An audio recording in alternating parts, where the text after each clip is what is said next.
Bonjour ma chérie. Ça va? Je mangerai très peu, je vais encore avoir une journée terrible. On est débordés en ce moment au bureau. Ah.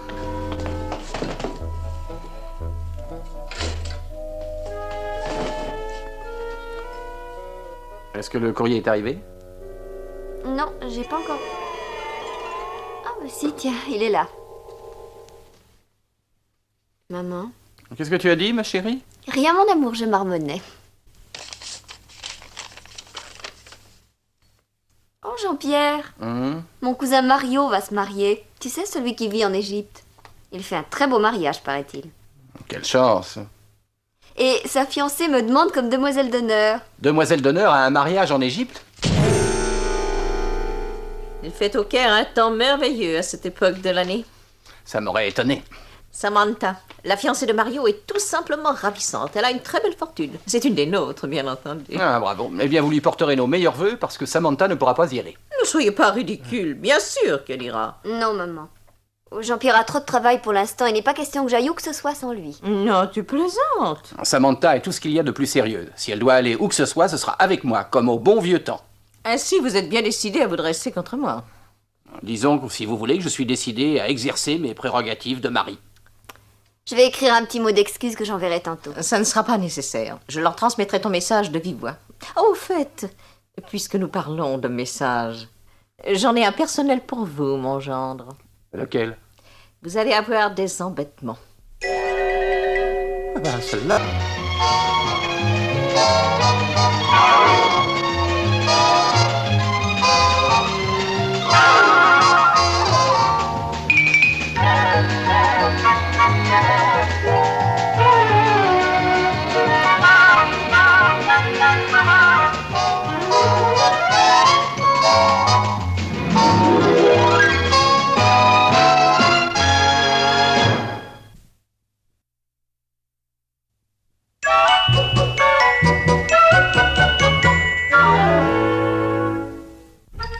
Voyez ça vous-même, un peu d'initiative, quoi. Oui, d'accord. Allô, oui? Oui, je sais, mais j'ai pas eu le temps, je regrette. Bonjour Jean-Pierre. Bonjour, Alfred. Et à quelle heure Wolf doit-il... Ah, ça devient infernal. Oui, j'écoute. Ça vous étonne que j'ai refusé votre projet? Mais la fille en question ressemble à Sophia Loren, alors qu'il me faut un modèle de 15 à 16 ans, à peine. Bon, d'accord. Alfred, tu sais comme moi que toutes les agences de publicité cherchent à signer le gros contrat avec la maison Wolf et compagnie. Et c'est à moi qu'on demande de le décrocher avec des dessins sans intérêt comme on en trouve dans les journaux à sensation. Bon, allons Jean-Pierre, calme-toi. Tonton Alfred est là pour résoudre tous tes problèmes. Avec quelle tête? Très bonne plaisanterie. Mais tu sais parfaitement que je faisais allusion à mon assistant. Oh, je t'en prie, je suis déjà débordé. Comment veux-tu que je trouve le temps de mettre un assistant au courant? T'es Réfléchis. avec ton autorité, voilà le secret. Écoute, mon vieux, je te propose un jeune homme de grande valeur qui s'appelle Gédéon Whitsett. Il travaille actuellement à l'imprimerie, il se fera un plaisir de te seconder. Bon, Prends-le. bah, si tu veux, d'accord. Allez, envoie-le-moi. Bravo. Dans l'espoir d'une réponse de votre part, Entrez. Je vous prie d'agréer, etc., etc. Monsieur Stevens, je me présente, Gédéon Whitsett. Vrai, ça tient à ce qu'en si peu d'années, vous avez déjà réussi à accomplir tout ce que je rêvais de faire moi-même. J'ai maintenant une conférence avec Monsieur Wolf.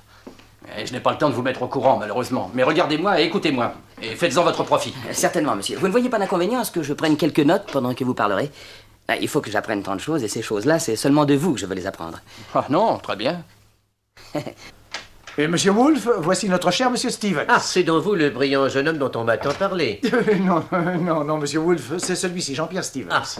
Très heureux, monsieur. Et voici le nouvel assistant de Stevens, Gédéon Whitsett. Un cendrier, monsieur. Ah, merci beaucoup, oui. Harvard ou Yale? Oh, j'admire votre perspicacité, monsieur. Ah, j'en étais sûr. Un ancien de Yale, moi je le repère tout de suite. Comme les chiens de bonne race. Pelagie, crac, crac, crac, Pelagie, crac, crac, crac. Yahoo! Yahoo! Hip, hip, hip! Ouah! Ah, et toute ma jeunesse. Ah oui, c'était le bon temps. Monsieur Wolf, pourquoi ne vous asseyez-vous pas? Vous serez certainement Merci. mieux. J'étais en train de vous dire, Monsieur Wolf, que vraiment nous avons en Stevens un garçon... Qui? Stevens, Jean-Pierre, Université du Missouri. Vous remarquerez que notre campagne de publicité s'attaque à 3 objectifs majeurs. Tenez, si monsieur veut prendre quelques notes... Oh, merci beaucoup. Elle vise tout d'abord le prêt-à-porter. Ensuite, elle entre en compétition avec les ventes au rabais et s'insinue dans le ménager. Très beau tissu, il travaille bien, votre tailleur. C'est lui qui habille ma famille depuis toujours. Oh, depuis toujours? Dans le ménager, disais-je. Et dirige une pointe assez menaçante vers le sur-mesure. Non, vers la mesure industrielle. Vous me donnerez son nom et son adresse. Volontiers. Alors, en ce qui concerne notre objectif principal, c'est-à-dire la jeune fille... C'est-à-dire la jeune fille... Excusez-moi, ça va passer. Tiens, Jean-Pierre. Ah, merci, Alfred.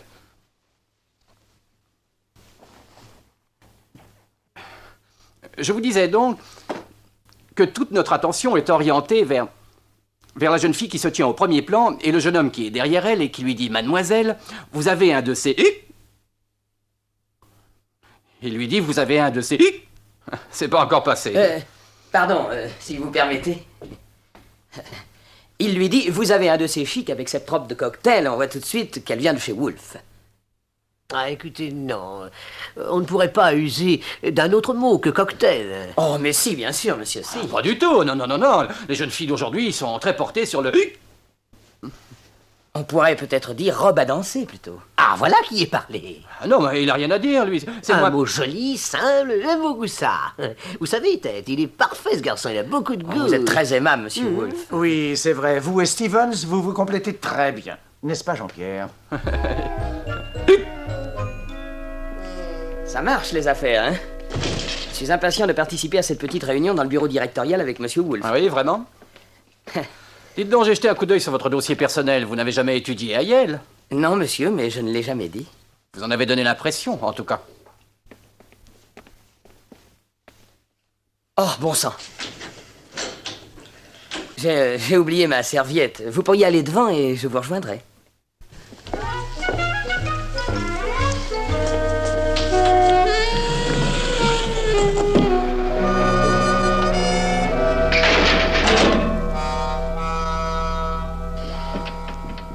Le fonctionnement de votre ascenseur semble défectueux. Cherchez le bouton rouge portant la mention urgence et appuyez dessus. Pourquoi aujourd'hui? Pourquoi? Si votre ascenseur reste bloqué au bout de 5 C'est la secondes, minute de vérité, appuyez de surtout nouveau pas sur de le bouton panique. rouge. Au secours! Je ne peux pas sortir de là-dedans! Aidez-moi à sortir de là! Appuyez sur le bouton rouge portant la mention urgence. Monsieur Ted, ici chez Don Whitsett. Je crains que monsieur Stevens n'ait eu un empêchement, il n'est pas là. Comment? Alors, Monsieur Wolf l'a attendu? Oh, pas bien longtemps, monsieur, parce que j'étais là pour veiller au grain, si je puis dire, et j'ai pris la liberté de faire l'exposé à sa place. Vous avez eu raison. Et quel est le résultat? Oh, brillant, je dois le dire sans fausse modestie, monsieur. J'ai tout à fait l'impression que monsieur Wolf va signer avec notre agence, oui, oui. Pourvu que je lui fournisse l'adresse de mon tailleur. Monsieur Wolf semble être très entiché de moi, je ne sais d'ailleurs pas pourquoi. Moi si. Vous êtes un garçon capable, dynamique. Enfin, un élément de valeur. Merci beaucoup, monsieur Ted, c'est pour moi un grand encouragement. Au revoir, monsieur. Au revoir.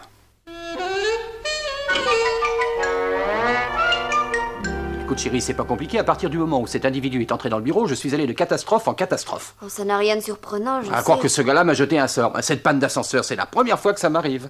Oui, je sais, c'est une épreuve extrêmement désagréable. Je me souviens qu'un jour, maman m'avait fait ce Qu'est-ce coup-là. que tu dis? Quoi? Ta mère, hein? Oh non, tu exagères, tu ne vas pas lui mettre encore ça sur le dos. Ces choses-là peuvent se produire aussi accidentellement, non? Oui, seulement chez les autres. Ceux qui ont une femme normale et une belle-mère normale. Chérie...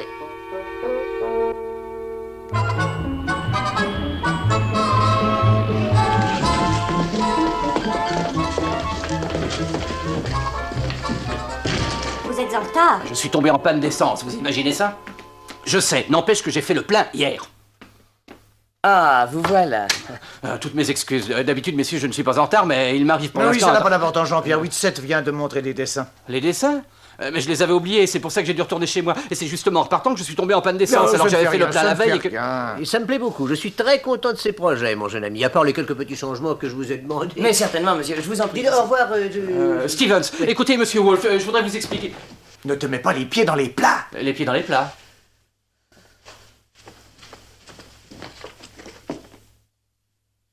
Espèce de voleur, de propre à rien.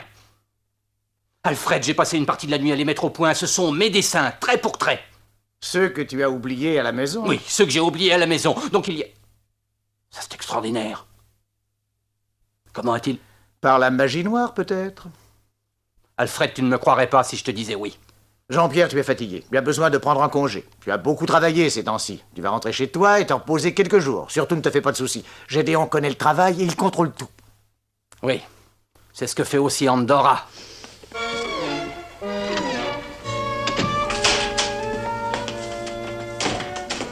Andorra. Andorra, apparaissez, j'ai 2 mots à vous dire. Andorra. Je sais que vous êtes là, belle maman. Ouh, Andorra. Jean-Pierre. D'habitude, tu ne reviens pas si tôt. Qu'est-ce qu'il y a? Montrez-vous, Mais, apparaissez, non. belle maman chérie. Enfin, il n'y a aucune chance pour qu'elle soit là à cette heure-ci. Oh, si elle est là, j'en suis sûr. Je suis sûr qu'elle est ici et qu'elle va mettre à exécution sa menace. Qu'elle va s'arranger pour me faire perdre ma place. Oh, mais non, qu'est-ce que tu te figures? Je t'assure qu'elle n'a rien à voir dans tout Et ça. ça ne s'arrêtera pas à ce petit imbécile. Bientôt, toute notre agence va grouiller de sorciers et de sorcières. Puis tout l'immeuble, puis toute la rue. Et demain, toute la ville. Et bientôt, le monde entier. Oui, je sais que tout ça a l'air très bizarre, mais tâche de rester objectif, Jean-Pierre. Il faut rien exagérer. Ah! Réfléchis un peu, chérie. En toute honnêteté, crois-tu que tes malheurs aient pour cause l'arrivée au bureau d'un garçon particulièrement efficient, brillant, habile... Efficient, et qui c'est soit- une vraie tarentule. Mais ça m'est égal qu'il soit une véritable tarentule. C'est pas une raison parce que tu n'as pas de chance ces jours-ci pour en conclure que ce malheureux garçon est une sorcière. Non, Samantha, pas une sorcière, un sorcier. C'est un terme que vous connaissez bien, toi et les membres de ta famille. Quelqu'un comme ton cher cousin Mario. Jean-Pierre, ça devient très dangereux. Qu'est-ce qui va arriver à présent? Je m'en doute. On a posé à Napoléon exactement la même question juste avant Waterloo. Alors maintenant, tous les ennuis que tu peux avoir, tu les attribues à des actes de sorcellerie, n'est-ce pas? Demande-le de ma part à ton balai. Pourquoi cherches-tu à nier l'évidence? Dès que j'essaie de parler, je me mets à bafouiller. Si je prends l'ascenseur, je reste coincé. J'attrape le hockey. Je tombe en panne d'essence. Avec des évidences aussi éclatantes, tu aurais brillé à Salem. Tu veux des faits plus convaincants, peut-être? Eh bien alors, veux-tu m'expliquer comment les dessins qui étaient là hier soir sur cette table, c'est le jeune Whitsett qui les avait au bureau tout à l'heure? C'est simple, tu as dû les étudier avec Mais lui. non, c'est impossible. L'idée m'est venue hier soir. J'ai exécuté les dessins cette nuit et je les ai oubliés là sur cette table. Et c'est lui qui les avait au bureau tout à l'heure. Comment les a-t-il eus, hein? Comment les a-t-il eus? Jean-Pierre Stevens, je ne tolérerai pas que tu cries comme ça. C'est très simple ce qui t'arrive. C'est bel et bien de la magie.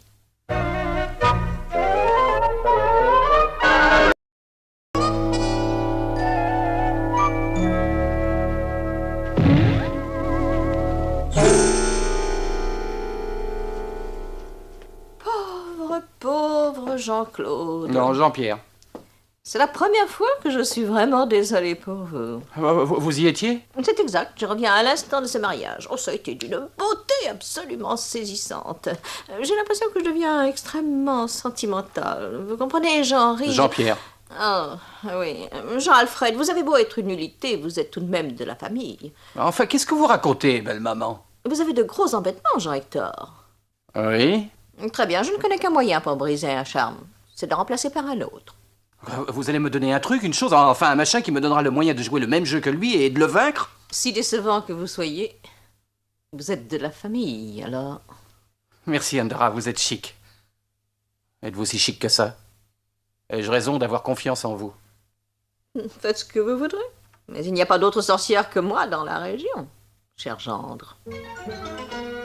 Jean-Pierre, j'espère que tu sais ce que tu fais. Franchement, je doute que ce soit le moment de faire cette présentation. Personnellement, monsieur Ted, j'espérais que nous pourrions disposer de plus de temps pour discuter cela avant de venir affronter cette réunion avec monsieur Wolfe et son conseil d'administration. Après vous, messieurs.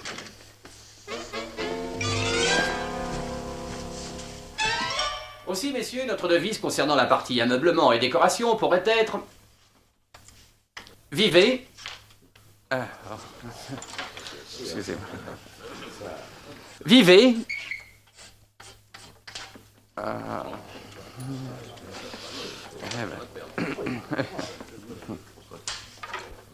Vivez tout de suite, vous paierez demain. La société Wolfe et compagnie voit vite et loin. Les statistiques nous montrent que plus de... Il doit y avoir un peu de colle qui a coulé. Vous permettez?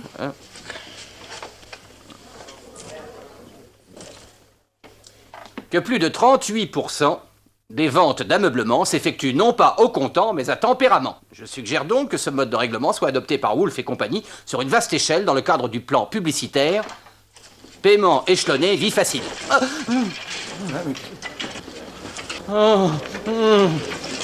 Si vous voulez bien nous excuser, messieurs, il semble bien qu'on ait un petit incident technique sans gravité. Tu n'as rien de cassé? Comment? Tu as donné un filtre magique à ton gendre? Mais tu t'es moqué de lui? Oui, chérie, car ce filtre n'était pas très magique. Il était destiné seulement à lui donner confiance. C'est un mélange d'ammoniac, de sulfate de soude et de jus d'oignon. Avec un rien de menthe fraîche. Voici la villa de rêve, la maison de demain, décorée et meublée par Woolf et compagnie. Monsieur Whitsett?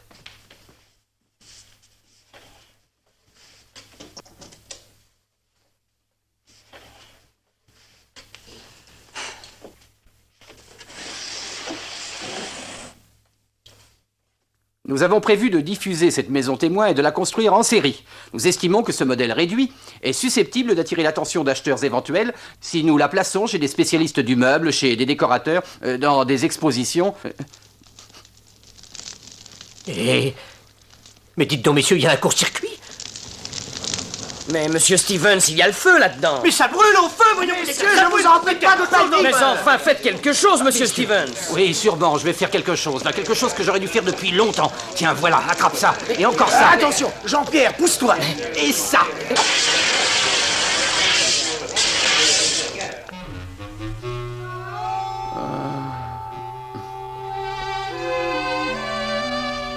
Comment ça va, mon chéri? À merveille, je suis en pleine forme. Ah, tant mieux. Jean-Pierre, où as-tu mis ta serviette? Je l'ai laissé dans l'entrée, pourquoi? Alfred a téléphoné et Gédéon doit passer pour prendre le dossier Woolf et le lui rapporter. Ah, ça y est déjà. Rendez le dossier Woolf et puis, pendant que vous y êtes, rendez aussi vos galons, hein? Ça pourrait bien être ça, oui. Moi, après tout, je m'en fiche de lui tout ce qu'il voudra. Mais profites-en pour échanger avec lui quelques bonnes recettes de sorcellerie. Oh. Pourquoi pas? Non, rien, ça me donne une idée. Ah, ça doit être lui qui arrive, à tout à l'heure.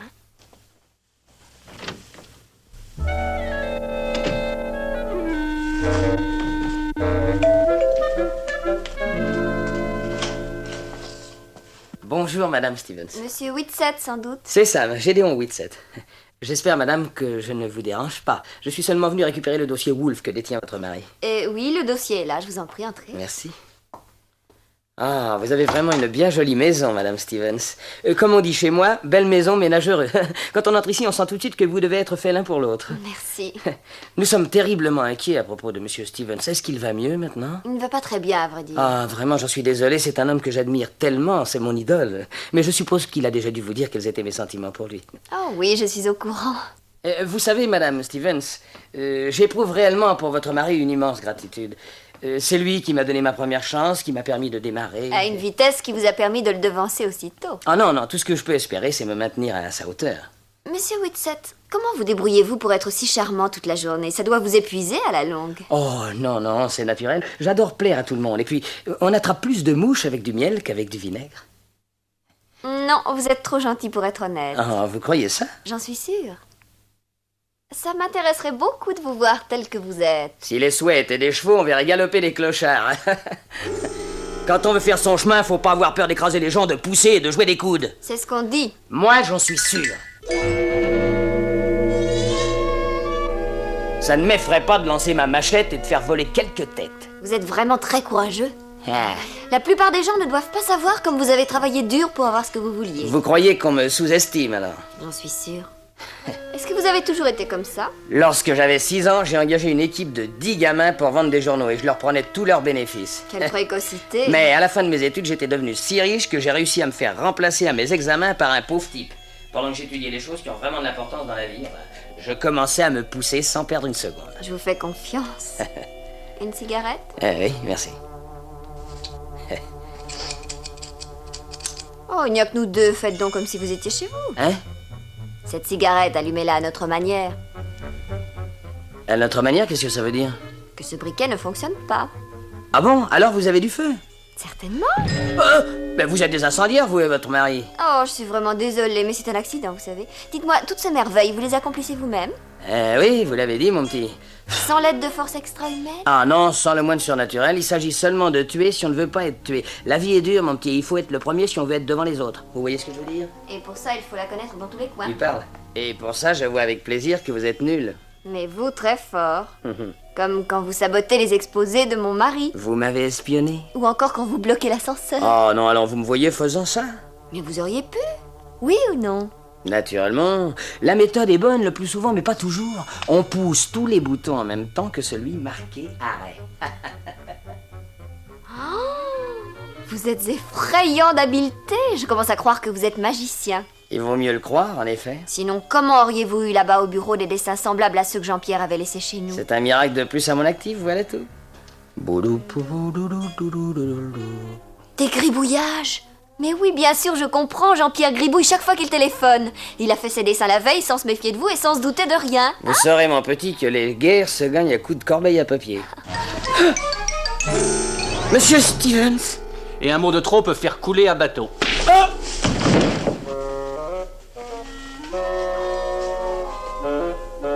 En fin de compte, je ne pense pas que ce soit un sorcier. En fin de compte, je pense que tu as raison.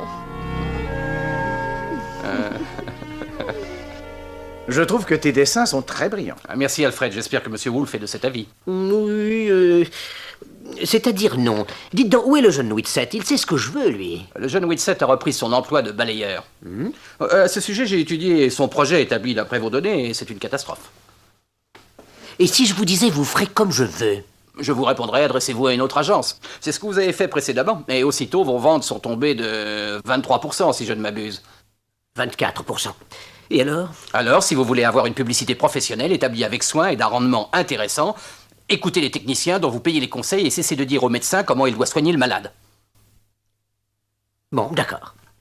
Je ne discute jamais les chiffres. Alors parlez, docteur. Je vous écoute.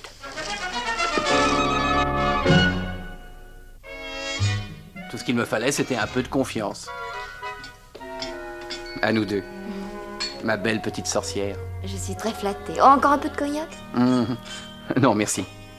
Quand je pense que le seul fait de me sentir en danger a presque failli me faire lâcher la rampe. Ce n'est pas du tout extraordinaire. Lui, en tout cas, a vu ça et il l'a exploité. Pas de sorcellerie, pas la moindre magie noire. Un gars sans scrupules d'un côté et moi de l'autre qui travaillait contre moi-même. Maman dit souvent que les humains n'ont pas de pire ennemi qu'eux-mêmes. Tu viens de dire le seul mot que je ne voulais pas entendre. Ennemi? Maman. Allons, chérie, essaie de ne pas lui en vouloir. Elle n'a fait que relever le défi que tu lui avais lancé. Par ailleurs, je ne me suis pas gênée pour lui en dire de toutes les couleurs.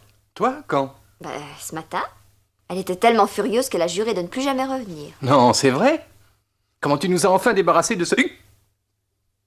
On va enfin vivre... Oh, chérie, Tu crois qu'elle a vraiment décidé de... je suis absolument sûre qu'elle ne...